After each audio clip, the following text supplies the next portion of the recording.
Hello students, welcome to education channel. இன்னைக்கு நம்ம பார்க்க போறது பார்த்தீங்கன்னா சென்ட்ரல் ஹிந்தி டைரக்டரேட்டோட பயிற்சி தாள் 7ஓட ஆன்சர் தான் பார்க்க போறோம்.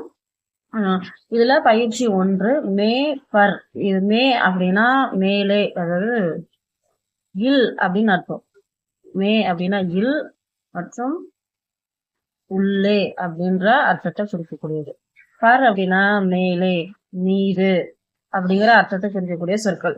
இந்த 2 வேற்றுமை உறுப்புகளுக்கு பொருத்தமானதை கொண்டு கோடிட்ட இடங்களை நிறுத்துக. இந்த 2 வேற்றுமை உறுப்பு தான் இங்க வந்து ஃபில்அப் பண்ண போறோம் நம்ம.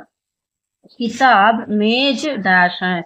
புத்தகம் மேஜையின் டேஷ் இருக்கிறது, மீது இருக்கிறது. அப்ப இங்க வந்து பரு வரும். பென் ஜேப் டேஷ். பேனா ஜேப்னா ஜோப்புன்னு சொல்லுவோம்ல, அது ஜோப்பு தான். இந்த ஜோப்பின் உள் இருக்கிறது, உள்ளேதான் இருக்கு அப்படின்னு சொல்லுவோம். அப்போ இங்க மே போடணும். கமரே டேஷ் 10 छात्र हैं. அறையில் டேஷ் 10 மாணவர்கள் இருக்கிறார்கள், அறையின் உள்ளே. அப்போ மே வரணும். கர் டேஷ் 4 கமரே हैं. வீடு டேஷ் 4 அறைகள், வீட்டில் 4 அறைகள். வீட்டில் அப்படிங்கும் போது மே வரணும். Pencil Haat dash. பென்சில் கையில் இருக்கிறது, கை டேஷ் இருக்கிறது, கையின் மீது இருக்கிறதா, கையில் இருக்கிறதா. பென்சில் ஹாத் மே ஹை, கையில் இருக்கிறது.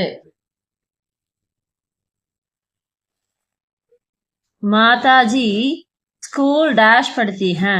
அம்மா பள்ளி டேஷ் கற்றுக் கொடுக்கிறார்கள், அம்மா பள்ளியில் கற்றுக் கொடுக்கிறார்கள். அப்ப பள்ளியில் அப்படிங்கும் போது ஸ்கூல் மே. சோ அடுத்தது பயிற்சி 2. அடைப்புக்குறிக்குள் கொடுக்கப்பட்டுள்ள தமிழ் சொற்களுக்கு இணையான ஹிந்தி சொற்களை கொண்டு கீழ்காணும் வினாக்களுக்கு விடையளிக்கவும். ஸோ இங்க வந்து பிராக்கெட்ல தமிழ் சொற்கள் கொடுத்துருக்காங்க, அதை வச்சு இந்த கொஸ்டினுக்கான ஆன்சரை கம்ப்ளீட் பண்ணும். பிதாஜி கஹா ஹை. அப்பா எங்கே இருக்கிறார். இப்ப எங்கே அப்படிங்கிற கேள்விக்கான பதில் அலுவலகம். பிதாஜி தஃப்தர் மே ஹை. பிதாஜி ஆரம்பிச்சிட்டாங்க, நம்ம தஃப்தர் மே ஹைன்னு எழுதினா போதும். தஃப்தர் மே ஹை. அப்பாவுக்கு மரியாதை கொடுக்கணும், ஆனால் புள்ளி வைக்கணும். தில்லி கஹா ஹை. டில்லி எங்கே இருக்கிறது. டில்லி இந்தியாவில் இருக்கிறது, பாரத் மே ஹை.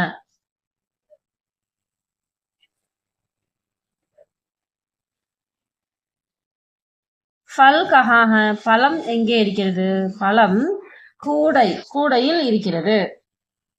கூடைக்குள்ளேதான் இருக்கும். அப்போ பல் டோக்கரி பர் ஹை. அது தமிழ்ல வந்து உள்ளே அப்படின்னு கொடுத்திருந்தாலும் ஹிந்தியில வரும்போது நமக்கு டோக்கரி மே வராது, டோக்கரி பர் ஹை அப்படின்னு தான் வரும். ஏன்னா கூடை அப்படிங்கிறது ஒரு ஓப்பனான ஆப்ஜெக்ட். அந்த ஓப்பன் ஆப்ஜெக்டுக்கு மேல இருக்கும்போது நமக்கு பரு தான் போடணும். டோக்கரி பர் ஹை. பந்தர் கஹா ஹை. குரங்கு எங்கே இருக்கிறது. பந்தர் அதாவது குரங்கு மரத்தின் மீது இருக்கிறது, மரத்து மேலதான் இருக்கும். அப்போ பரு. பேட் பர் ஹை.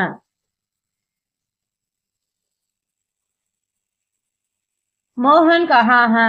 மோகன் எங்கே இருக்கிறான். மோகன் சந்தையில் இருக்கிறான். அப்போ பாஜார் மே.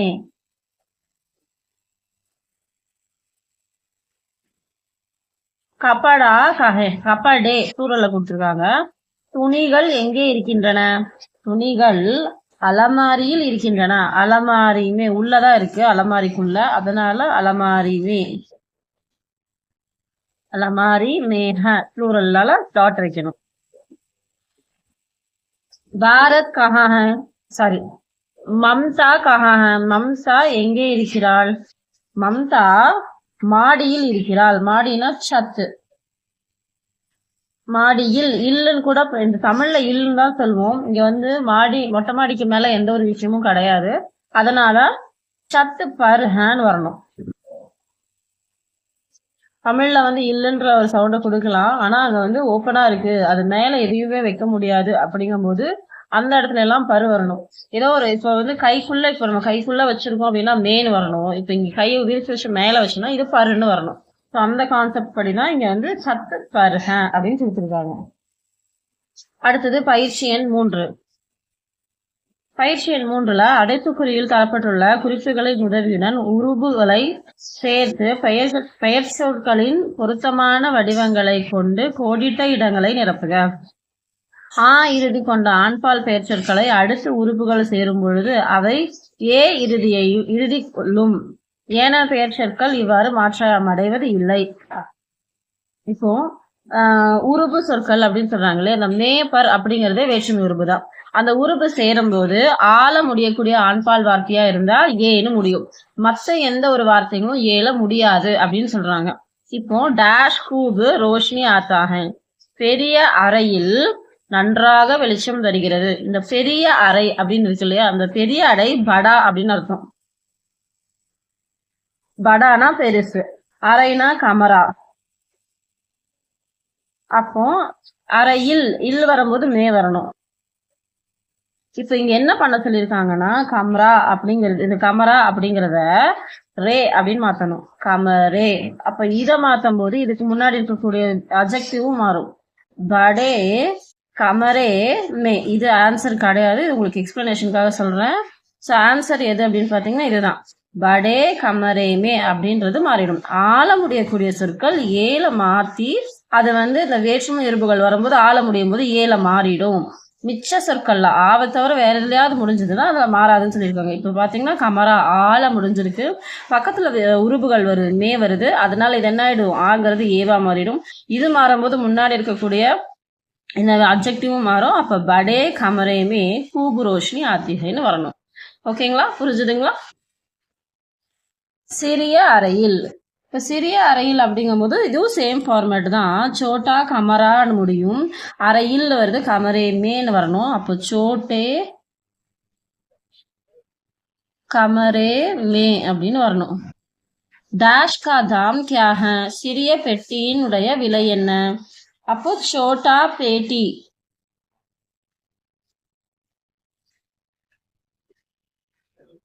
சோட்டா பேட்டி. இங்க வந்து ஈல முடியுது, அதனால எந்த மாற்றமும் பண்ணல நம்ம. இதே வந்து ஆள முடிஞ்சிருந்ததுன்னா ஏல மாத்திருக்கு.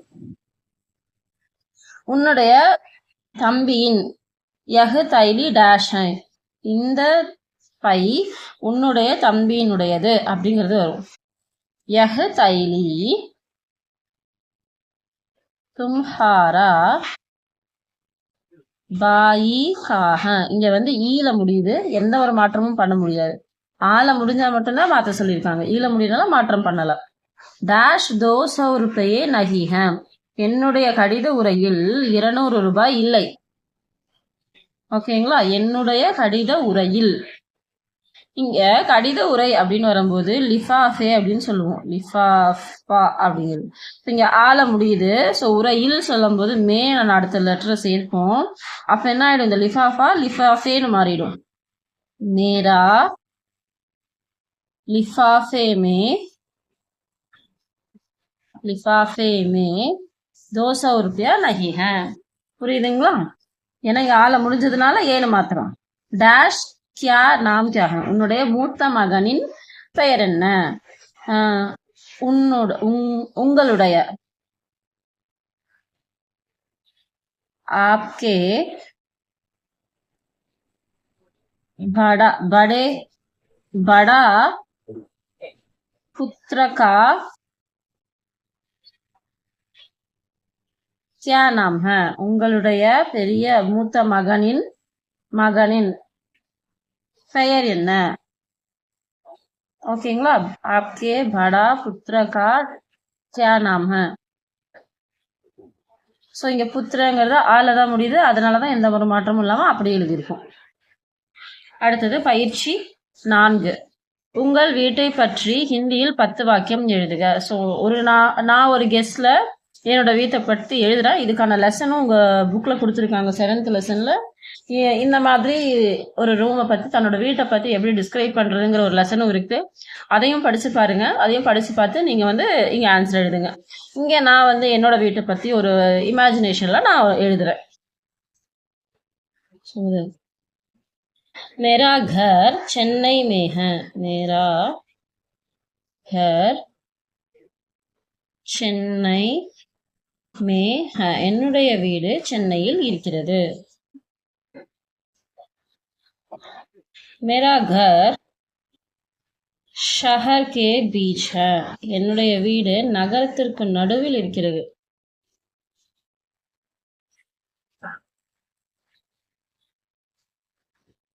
घर के सामने என் வீட்டின் எதிரில்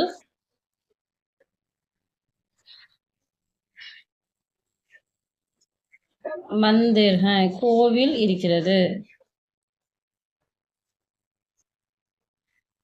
घर के दाई और बाई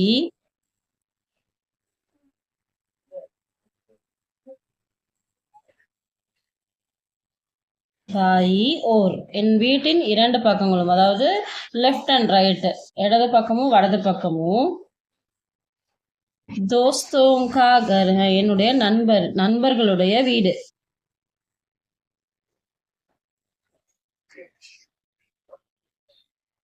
मेरे घर में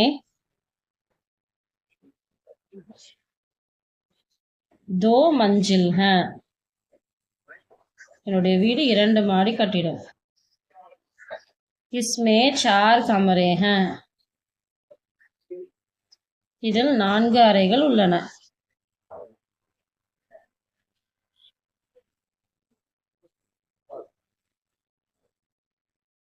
3 कमरे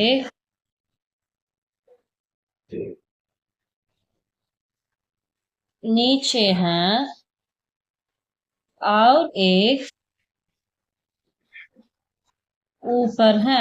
3 அறைகள் கீழே உள்ளது, ஒரு அறை மேலே உள்ளது. नीचेना கீழே, ऊपरना மேலே. मेरा कमरा बड़ा है. मेरा कमरा बड़ा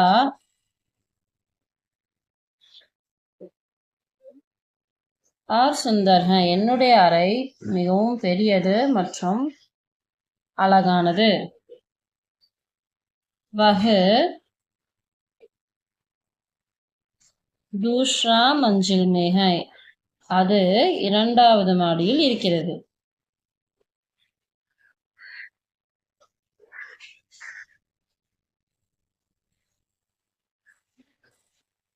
मेरे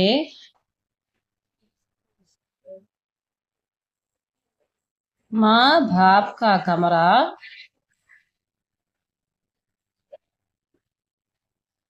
வி அதுவும், அதாவது என்னுடைய அப்பா அம்மாவினுடைய அறையும் பெரியது. படாக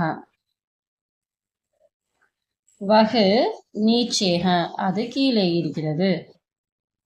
இந்த மாதிரி ஒரு 10 லைன்ஸ் நான் எழுதியிருக்கேன். ஸோ உங்களுக்கு இது ஓகேனா இதே அப்படி எழுதலாம். இல்லை உங்களுக்கு வேற ஏதாவது தோணுச்சுன்னா அந்த லெசனையும் படிச்சுக்கோங்க, இதையும் ஒரு கைடன்ஸாக வச்சு உங்களுக்கு தெரிஞ்ச மாதிரி நீங்கள் எழுதலாம். அடுத்தது பயிற்சி எண் 5. ஸோ பயிற்சி எண் 5 என்னன்னா ஹிந்தி எண்களை எழுதவும். தமிழில் கொடுத்துருக்காங்க, இதுக்கு வந்து ஹிந்தியில் லெட்டர்ஸில் தேவநாகரி லெட்டர்ஸில் எழுதணும் அப்படின்றாங்க. 8 8 5 5 11 11 16 16 18 18 20 20 25 25 26 26 3 3 30 30.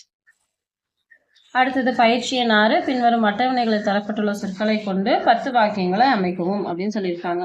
ஸோ கீழே இருக்கக்கூடிய வார்த்தைகளை உபயோகப்படுத்தி 10 வாக்கியங்களை நம்ம அமைக்கலாமா? இப்போ இது முதல்ல நான் எல்லாத்துடைய அர்த்தங்களையும் சொல்லிடுறேன், அப்புறம் நம்ம வாக்கியத்தில் அமைக்கலாம். மே நான், வஹ் அவன் அவள் அது எது வேணா வச்சுக்கலாம். தும் நீ, ஹம் நாங்கள், ஆப் நீங்கள், வே அவர்கள். தில்லி, கான்பூர், ஆக்ரா, கஹா. மேனா ஆல்ரெடி சொல்லிட்டேன், இல் அல்லது உள்ளே அப்படின்னு வரும். சே அப்படின்னா இருந்து அப்படின்னு வரும். இருந்து, விட, காட்டிலும், இது வேணாலும் இதுல வரலாம். ஹோ அப்படின்னா மை வந்தா கம்பல்சரியா இதுலதான் முடிக்கணும். இதுல ஆரம்பிச்சோம்னா இதுலதான் முடிக்கணும். ஹை ஹை வந்து இந்த வஹ் இருக்கு இல்லைங்களா, இந்த வஹ்ல ஆரம்பிச்சா இந்த ஹைல முடிக்கணும். தும்ல ஆரம்பிச்சா ஹோல முடிக்கணும். இதுல ஆரம்பிச்சா ஹோல தான் முடிக்கணும். இந்த ஹை அப்படிங்கிறது ஆப் ஹம் வே இது மூணுத்துக்கும் இந்த ஹைல முடிக்கணும். ஆரம்பம் இது, முடிவு இது. நடுவுல நம்ம என்ன வேணா எழுதிக்கலாம். முதல் வாக்கியம், நான் தில்லி மேஹூ, நான் தில்லியில் இருக்கிறேன். இதுவும் நான் எனக்கு தோணுனதை எழுதுறேன், உங்களுக்கு தோணுனதை நீங்க ஆன்சரா எழுதிக்கலாம். मैं दिल्ली में हूँ, वह दिल्ली में है அப்படி எழுதலாம்.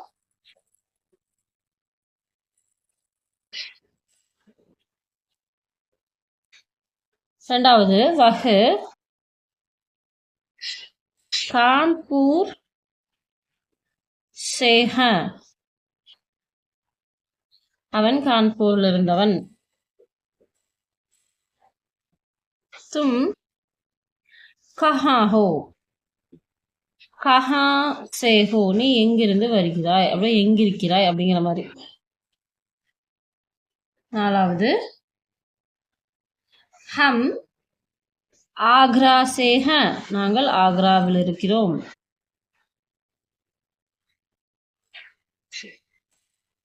ஆக்ராவை சேர்ந்தவர்கள் அப்படிங்கிறது இது குறிக்கும். வே தில்லி மே ஹே, அவர்கள் டெல்லியில் இருக்கிறார்கள்.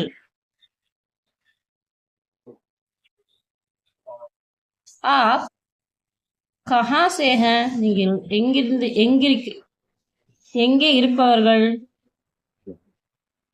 எந்த நாட்டை சேர்ந்தவர்கள், எந்த ஊரை சேர்ந்தவர்கள் அப்படிங்கிறதுக்காக இந்த கஹாசேன்னு போடுவாங்க. ஸோ நான் ஒரு 6 வாக்கியம் எழுதியிருக்கேன். பேலன்ஸ் இருக்கக்கூடிய 4 வாக்கியங்களை நீங்க உங்க ஓன்ல நீங்க ட்ரை பண்ணி பாருங்க. அடுத்தது பயிற்சி எண் 7. பயிற்சி எண் 7ல மாதிரியின் அடிப்படையை கொண்டு கீழ்காணும் வாக்கியங்களை மாற்றி அமைக்கும். இது கீழே எக்ஸாம்பிள்ஸ் கொடுத்துருக்காங்க ஒன்று. அதே மாதிரி பேலன்ஸ் இருக்கக்கூடிய எல்லா சென்டென்சஸையும் நம்ம வந்து மாற்றி எழுதணும். வஹ் மும்பை சே ஹே, அவன் மும்பையை சேர்ந்தவன். உஸ்கா கர் மும்பை மே ஹே, அவனுடைய வீடு மும்பையில் இருக்கிறது. அவனுடைய வீடு மும்பையில் இருக்கிறது. அப்போ இந்த சேக்கு பதிலாக நம்ம மே போடணும். அப்படி போடும்போது முன்னாடி வந்து கா அப்படிங்கிற வேற்றுமை உறுப்புகளை சேர்க்கணும். வே கொல்கத்தா சே ஹே, உன்கே கர் கொல்கத்தா மே ஹே, அவருடைய வீடு கொல்கத்தாவில் இருக்கிறது. அவர் கொல்கத்தாவை சேர்ந்தவர், அவருடைய வீடு கொல்கத்தாவில் இருக்கிறது. வஹ் லடுக்கி தில்லி சே ஹே, उस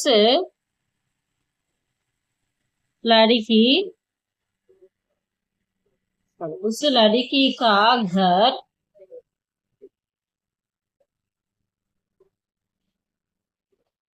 दिल्ली में है. वे दोनों चेन्नई से हैं.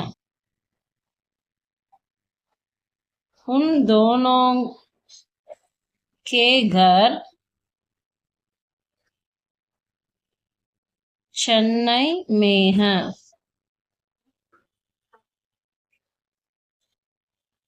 वह कहाँ से हैं,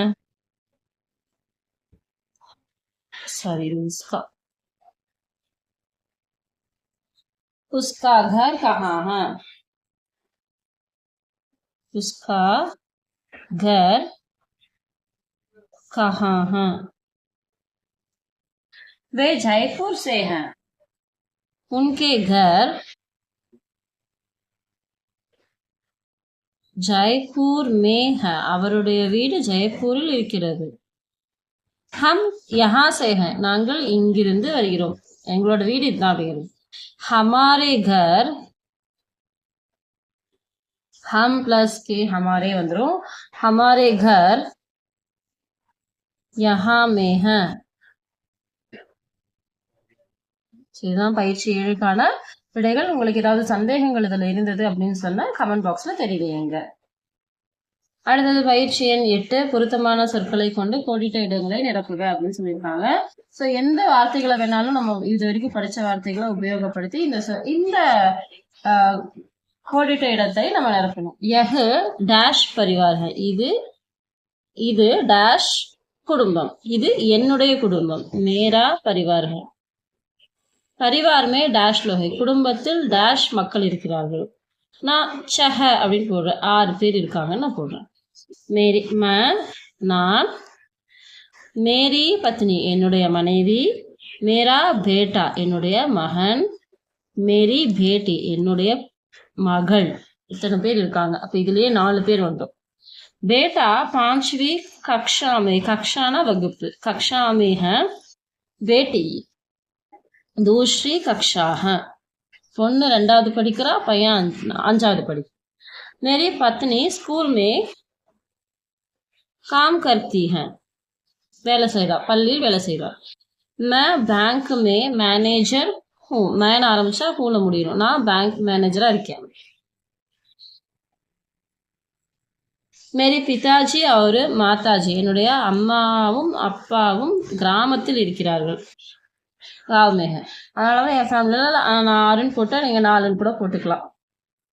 ஸோ இப்படிதான் இந்த கோடிட்டங்களை யூஸ் பண்ணோம். இப்போ நம்ம வந்து பயிற்சி தாள் 7 முடிச்சிருக்கோம். இதுல ஏதாவது சந்தேகங்கள் இருந்தா மறக்காம கமெண்ட் பாக்ஸ்ல சொல்லுங்க. அதுக்கான எக்ஸ்பிளனேஷன் வீடியோவையும் நான் போடுறேன். இந்த உங்கள் வீட்டை பற்றி ஹிந்தியில் 10 வாக்கியங்கள் எழுதுங்க. முக்கியமா புக்கை ரெஃபர் பண்ணுங்க. அதுல நிறைய வார்த்தைகள் கொடுத்துருக்காங்க, நிறைய சென்டென்ஸ் கொடுத்துருக்காங்க. அது எல்லாத்தையும் படிச்சு பார்த்து புரிஞ்சு இதை எழுதுங்க.